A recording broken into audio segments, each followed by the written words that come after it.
Success Insight shares the stories of the people with passion and drive who make things happen in the world. Here's your host, Howard Fox. Hello, everybody, and welcome to another episode of the Success Insight podcast. Our guest today is Mark Terrell. Mark is the owner of First Class Coaching Solutions and the founder of the Reluctant Leader Academy. After running a successful family business for over 25 years, Mark now helps owner-managed and family businesses make the most of their strengths through greater understanding and cooperation. Mark is also an avid blogger and podcaster. That is how we met. And he hosts the Reluctant Leader podcast. Mark, welcome to the Success Insight podcast. Hello, Howard. Thank you for that lovely intro. Very nice. Thank you. My pleasure. And I do believe you are my first podcast guest who is actually a fellow podcaster. So that's pretty exciting. So I'm probably going to ask you for some feedback after everything is said and done and you're fully published. No pressures here. Mark, what an interesting background. Now, you were a business owner, a family business for over 25 years. So take us in the time we have together through this journey from business owner now to coach, consultant, podcaster. My story is that when I was due to leave school, about a year or so before that, my father had started a retail business, a convenience store business. And I was in a bit of a dilemma at the time. I could either stay on at school and do what was the A levels at the time, or I could join the family business. And my dad, being quite persuasive, persuaded me that the best thing to do was to leave school and join the family business. That sounds kind of familiar. Yes. Yeah. So I was sort of dragged kicking and screaming into the family business, which was quite a new business, but it was fast growing and it was quite exciting when I joined it. And I had been working in it during school holidays and things like that. So I knew what I was getting into. So yes, so I joined that family business, and over time I took on more responsibility, which is typically what happens, obviously, to a point where ultimately I became the leader of the business when my dad moved to run a video rental business, which you believe at the time, which obviously isn't really about anymore. But at the time, that was growing very, very fast. So he spent all his time doing that, left me to run the retail business. I really didn't have any real training. And that's where the Reluctant Leader sort of concept came from. When that business was ultimately sold, I didn't know quite what I was going to do because the business wasn't really for sale, but we had an offer from a retail business that wanted to buy the shop that I was running at the time. So I had to find something to do. So I sort of found my way into firstly doing general consultancy coaching. Then I sort of did more around family businesses because that was a bit around my background, obviously. And then the Reluctant Leader thing came about when just one day I was talking to a guy that I do a lot of sort of graphics work with, and the concept sort of came into our conversation about the Reluctant Leader thing. And he said, well, why don't we just develop that? And the first thing we decided to do was actually a podcast. That was a quick, obviously, a shortened version of basically how I ended up here today. Very good. Well, we're going to circle back a couple times to some of the points that you made. So in the family business and the retail and being somewhat of a reluctant leader, how did you grow as a leader while you were there? Was it through just osmosis? Was it the mentoring of your father, some other employee, or just kind of self-learning? How did that develop? I learned a little bit from my dad, obviously from his way of leading the business. But I'm very different to my dad. He's very more extroverted. I'm quite an introverted person. And so it's difficult to actually replicate someone that is different from you. But as far as skills go, he was my mentor, I suppose you could say, initially. Learned a lot from my dad, but as he became busier, I really had to sort of find my own way, which is, again, typical of what happens, and work out which is my style.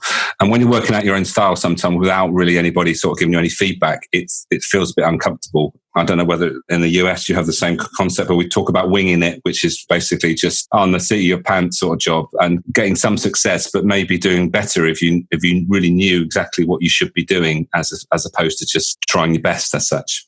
When I was in the commercial or the job world, when I had a job, I would take during the occasional training programs the Myers-Briggs, the MBTI, There was another tool called Social Styles, and there's probably a couple other personality instruments. And I remember those instruments were very insightful.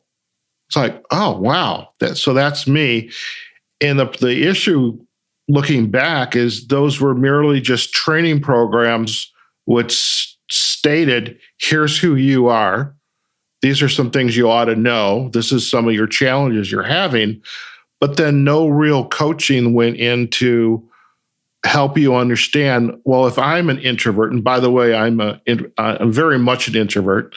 This podcasting is probably the exact opposite. Here you and I are both introverts and we're running podcasts. How cool is that?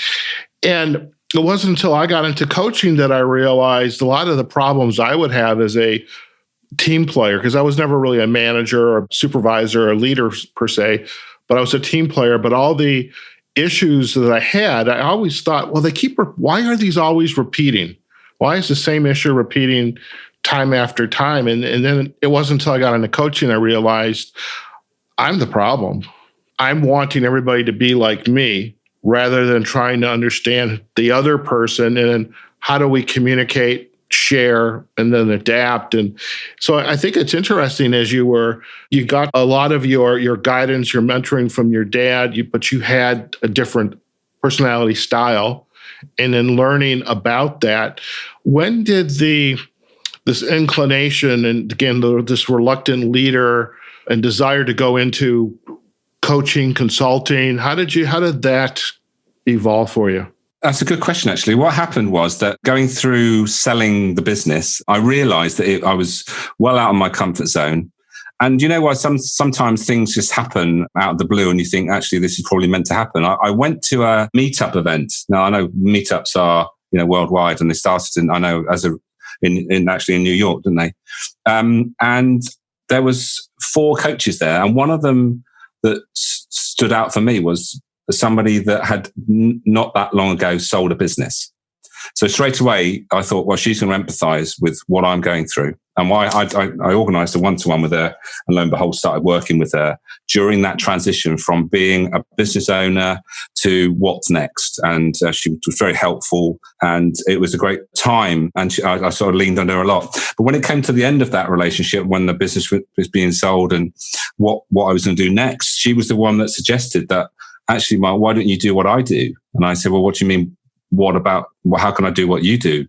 He said, well, you've got all this experience, and all you've got to do is just find your audience and find the sort of people that you want to work with, because you've got all this experience. And I know the sort of person you are. I think you'd be a great coach. Before then, I didn't really think about it, to be honest. And when she said it, obviously gets you thinking. And the question mark then is, okay, so who can I help? And then I made the classic mistake of just calling myself a consultant. And what does that mean to anybody? And then I refined what I did. As I mentioned earlier, I became a family business coach. And then ultimately now I do more leadership work around the reluctant leader concept. So that's how I got into coaching, was because I was sort of nudged into it by somebody that saw some potential, I guess. It's funny. You and I have different yet some very similar paths. I was getting some acupuncture treatments, and they also had massage therapy at an office. I was using my healthcare benefits. We have to pay for our healthcare here, and that's the problem. But I didn't. We won't get into that. Yeah. I wish we had your system, but let's not get into that. But I remember I came out of the sessions, and I was always curious because there were stairs going up to the second floor of this 3-4 story building, and it was kind of a light industrial area. And I walked up, and there was a chiropractor there, and she wasn't busy at all. And I had just walked in. I said, I've noticed the stairs up here. I was just kind of curious what was here, and then saw what you do. So we just started talking, and she was actually just asking me questions. Well, what do you do? And I always tell people I was an IT business consultant. I now tell people I'm a recovering IT business consultant. And she was the one that introduced me to coaching. You should, based on what you do, what you're interested in, you should look at coaching, because I had been wanting to go back to school because I didn't see myself as an IT consultant. And somehow she had a book on her desk. It was a PDF book from here in the States. We have an organization called Coach U. and they had this PDF you could download for a couple dollars, and all of a sudden the light bulbs were going pop, pop, pop, and I'm thinking, that's what I need to look into. And so that this journey into coaching, I mean, there's these epiphanies, these moments of insight that happen. And it's like, wow, that makes perfect sense. Why didn't I think about that? And could have been we had this in front of us, but these chance conversations, this chance meeting with one of these coaches at the meetup group, it's amazing how that little encounter then takes us on a whole different path that we had not expected. Yeah. And then obviously the important thing is to notice and then take action around it, isn't it? You've got to be aware of these things. Yeah. Yes. And I think we have to put our telephones down. We have to be in the moment, observant, listening, so that we are open to taking advantage when those things happen, because sometimes they're so quick that the opportunity just passes us by because we're not paying attention. When you then went down this journey, had you thought about leveraging this experience that you have had over the 20-some years in the family business? Did you know right away this is your ideal client? Or was that a little bit of a trial, just time and success versus non-success? Again, it's going back to that being observant as to what's happening and what's going on around you. And initially, I looked at the types of clients that I was attracting, and there was a family business sort of connection there, and that sort of confirmed my thinking. But then, what I started to think about actually is it actually really what I want to do? Is it really I want to work with family businesses, or is there a particular issue or a problem within that scenario where I really want to sort of focus on? And that's really where the Reluctant Leader came. As family businesses are concerned, most people are promoted because they're a family member, and not necessarily because they want to be promoted, not necessarily because they're good at particularly people management or anything like that. It's just that they're next in line. It's almost like like the royal family. You're next in line. You've got to take charge now, sort of scenario. So I feel for those sort of people, but obviously that doesn't just happen in family businesses. That happens in all sorts of businesses where the best salesman becomes the sales manager, and then ultimately they're not selling. They're developing a group of people to sell. And that's a completely different scenario. And so often it's where people come unstuck. I think that story is all too common, is we enjoy what we're doing, but there's this expectation. I know it exists here in the U.S., and it sounds like perhaps it exists in the U.K. and elsewhere, is in order to demonstrate your devotion's not the right word, but to demonstrate you're embracing the company's culture, who they are, what they do, the opportunities that you're being afforded by being employed by them, that you're going to be willing to take on new opportunities as they arise and as you are requested. I used to work for an IT organization here in the U.S. They're no longer here. It was called EDS, Electronic Data Systems, very military-oriented. Many of their senior leaders came from military. And it was essentially, when they ask you to jump, you didn't ask why, you just said how high and where do you want me to jump? And so you basically did what you were told, or else you were out of a job.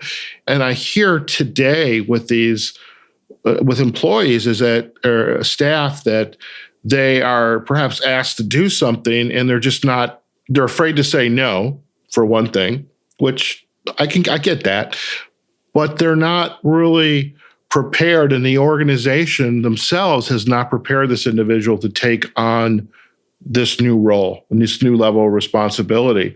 And are you getting your clients because it's the employee, the staff member, this professional realizes they're ill-equipped to take on this new level of responsibility, or is it the company that's saying we want John or Jane to take on this new responsibility? We'll want them to make sure that they are prepared for it. Mark, can you help them, or is it a little bit of both?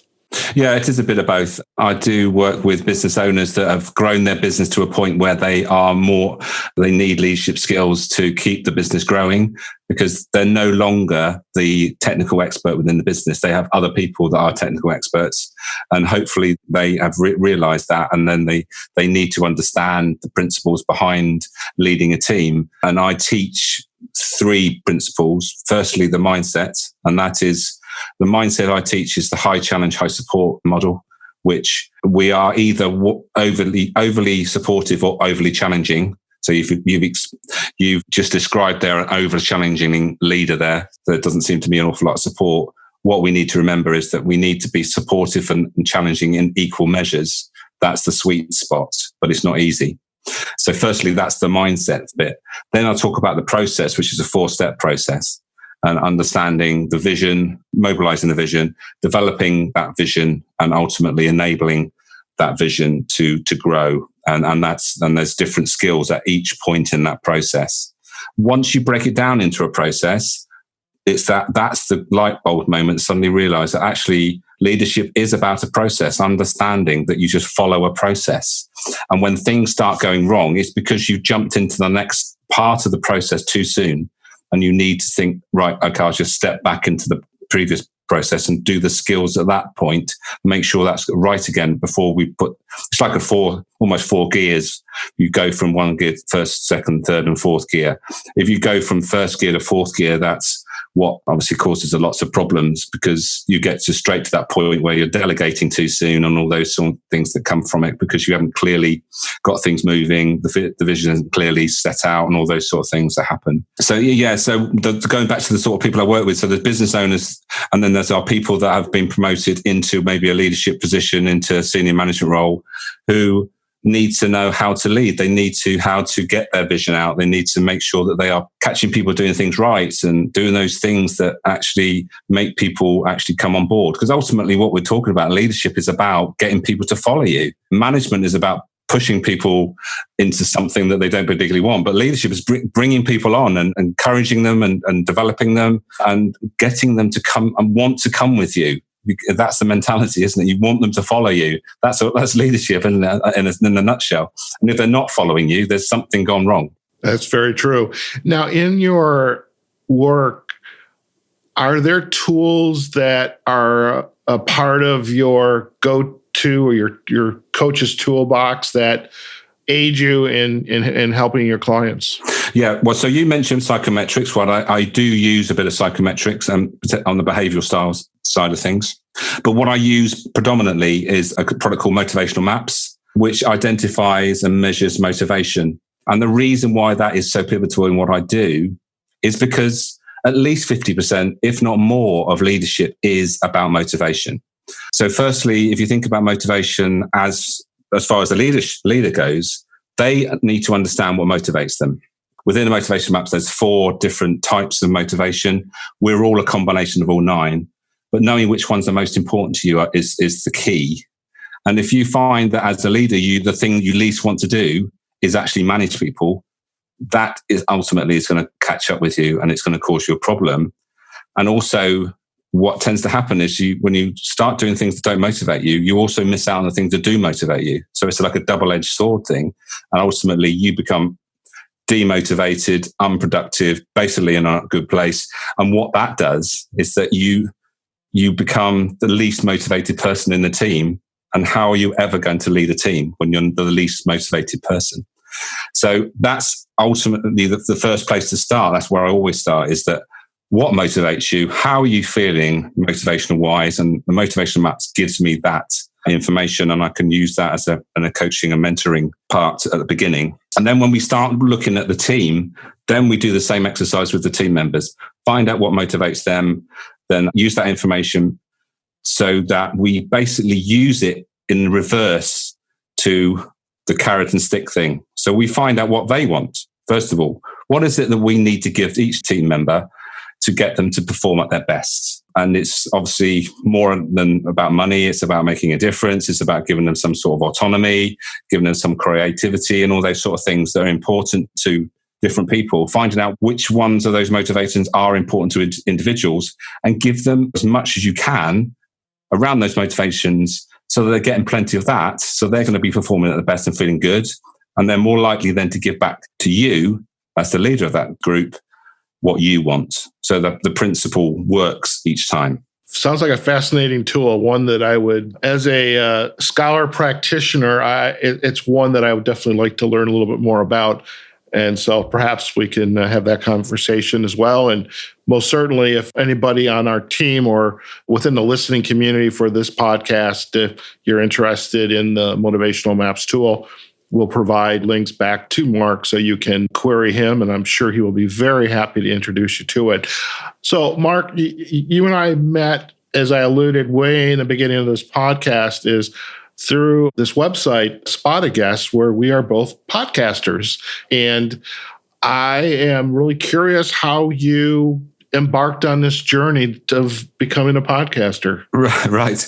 Well, interestingly, I was just talking about motivation. And one of my my top motivator is what we call the creator motivator. So I am motivated to innovate and bring new things in. So first of all, a podcast sort of ticks that box for me. Okay, it's not like groundbreaking, but for me, it was something new I'd never done before. I could see the potential in it.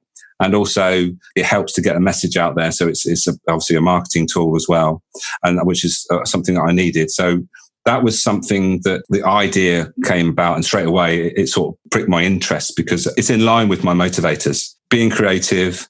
One of the other motivations that are strong is the expert motivator. So my podcast is guest-based like yours. So I invite people that have an expertise and interview them. What kind of expertise? Anything really that can help a leader in a leadership position. So it goes from physical fitness, mental fitness, practical stuff about how you get things done, all those sort of things. They've got 48 different topics. So we talk about a topic each episode. So also, with respect to that high expert that I am, I know that I'm going to learn stuff, which again is a key motivator for me. And also I'm going to share knowledge to my audience. So I'm teaching in respect that I'm getting information out to someone that knows their stuff.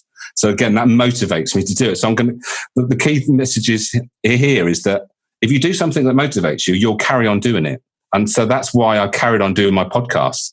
If someone had told me that I had to write a blog every week, then I probably wouldn't have done that because it's not quite so creative. It's not quite the same thing.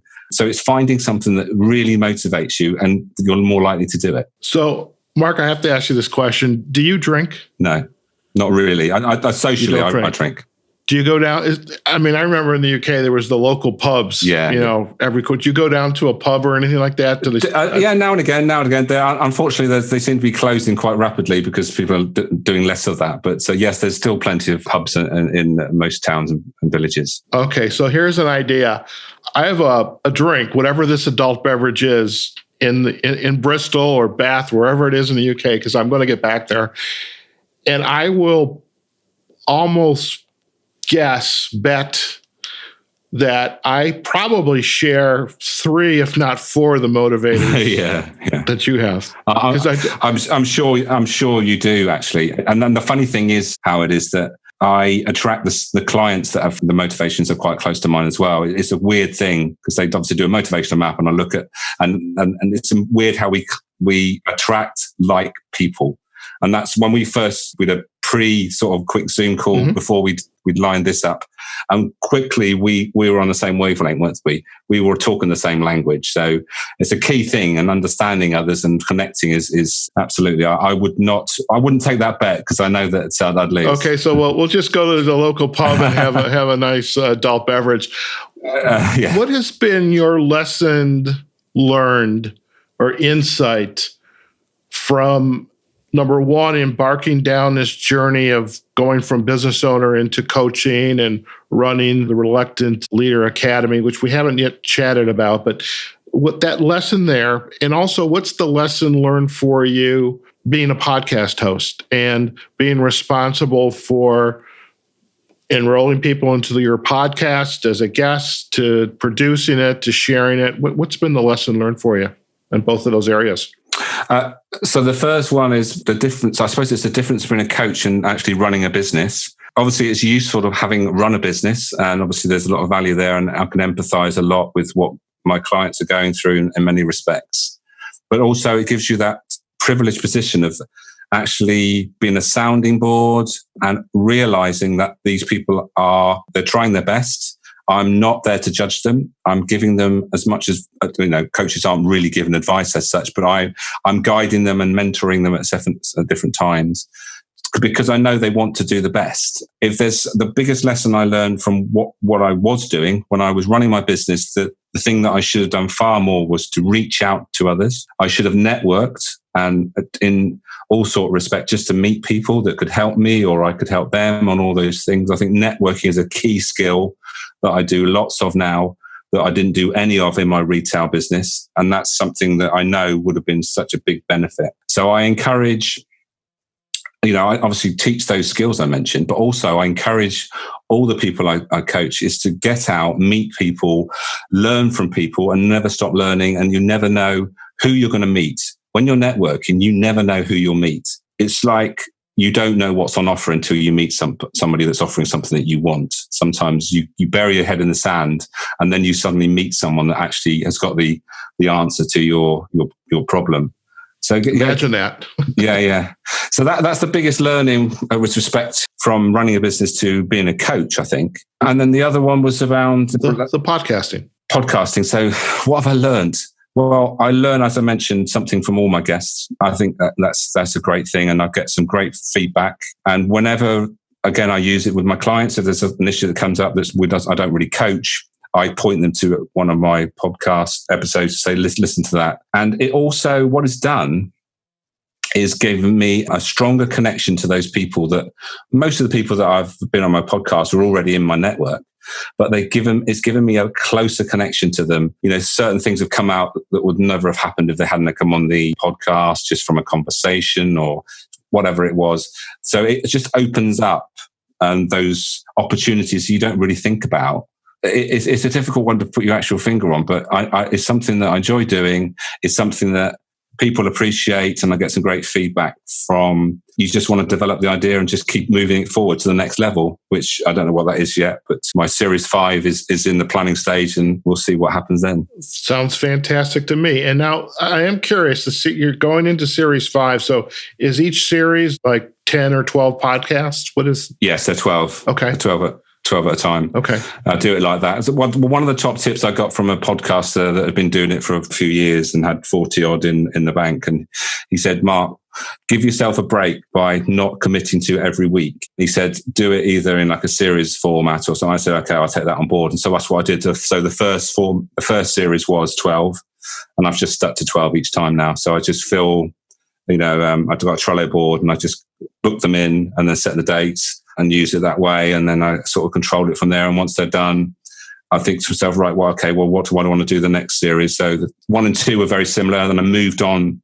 3 and 4 were slightly sort of tweaked, slightly different, a bit more focused. Okay. That's what I'm sort of saying about what tweak I'm going to make for Series 5. I'm not sure yet, but I'm sure I'll do something. Well, fantastic. And we'll definitely provide the link back to the Reluctant Leader podcast, either on your website or on YouTube. And, Mark, I truly appreciate you taking the time out of your busy day. It's probably mid-afternoon in the UK, and it's been a pleasure to get to know you, learn more about you and your work and the podcast. And before we leave, is there an insight, and one of my partners likes to call it an insight to go. Before we leave, is there an insight to go, a piece of advice? Perhaps there's a book, a quote that kind of encapsulates who you are, totally resonates for you. And I just want to share this to the four corners of the earth. Anything come to mind? That's a great question. I think I'm going to stick with the sort of the motivational thing. I think if you understand what motivates you and what motivates you that works, it does make a massive difference in the way that you can actually work together. And I met someone once. I didn't get to work with her, sadly, but she did a motivational map. And she said, do you know what, Mark? I wish I'd met you before I started my partnership about 5 years ago. She said, I'd have known then why I shouldn't have gone into a partnership with this person. So there are ways of just not sussing people out, but understanding, are we actually going to gel? and also with respect to your relationships, even your home relationships. We clearly are all different. And if you understand different motivations, you can help one another better. So I think that's my message in most instances, is to understand people better, even on a motivational level or on a psychometric level, which we also covered earlier. Fantastic. And thank you for that insight to go. Mark, if our listeners would like to learn more about you and your work and the Motivational Maps tool, where's the best places for them to go? The best place to go now is the reluctantleader.academy, which is fairly new on this. Well, there's dates that we're recording this in January 2020, but that's due to be developed more in the coming months. At the moment, there's just one, there's some information on that, and there's one mini course, which is the How to Stay Energized at Work mini course, and you'll find that there. So I just want to give an offer to your listeners. If you're interested, that mini course actually includes the motivational map. It's priced at £99, but if you use the code FRIENDS, which is obviously friends, then you'll get that at half price. So you'll, instead of paying £99, you'll pay £49, which I don't know in dollars what that is, but obviously that brings it down well below 100. We'll figure it out. Yeah. Well, whatever the exchange rate at the time is. So that's the best place to find me, because that's what's going to be developed, and hopefully there'll be lots of information there in the coming months that will be useful for anybody in a leadership position. Sounds good. And we'll also include links to the reluctantleader.academy, your LinkedIn profile as well. YouTube, if you're on Facebook, if you have a business Facebook page, we'll certainly provide a link there as well. But Mark, thank you so much for taking time out of your day. I'm so glad we realized, hey, we're both coaches, we're podcasters, let's have a conversation. So I want to thank you for that. And as a fellow introvert, I think we've done pretty well for ourselves. And this conversation, I think, has been indicative of what we're passionate about and what we are hoping to bring to the people we meet. And hopefully we're constantly, as you said, creative. We want to be experts, continue to learn and to share. And that's what this is all about. Thank you, Howard. It's been a great pleasure. And I look forward to sharing that beer with you when you're in the UK next. You've got it. Okay, folks, we have been chatting with Mark Terrell. He is the owner of the First Class Coaching Solutions and the founder of the Reluctant Leader Academy. Do check him out on his website, thereluctantleader.academy, and we'll also provide the links back to his podcast as well, the Reluctant Leader podcast. And also do take advantage of his special offer for his short course and the Motivational Maps tool. As a coach, consultant, mentor, recovering IT business consultant, I have to tell you, this conversation resonated for me on multiple levels. And it's always a great time to talk with and chat with someone who is deeply passionate about making a difference in the world. So we hope you enjoyed this conversation as well. And do check us out on the successinsightpodcast.com. We're on Facebook, LinkedIn, Twitter, and the successinsightpodcast.com webpage as well. Let us know what you think of this episode and any other episode as well. And do follow us there too. So wherever you are, whatever you're doing, go out there, have a phenomenal day, and we'll see you on the next episode of the Success Insight Podcast. Take care now. Success Insight is a production of Fox Coaching and First Story Strategies. Find us online, successinsightpodcast.com.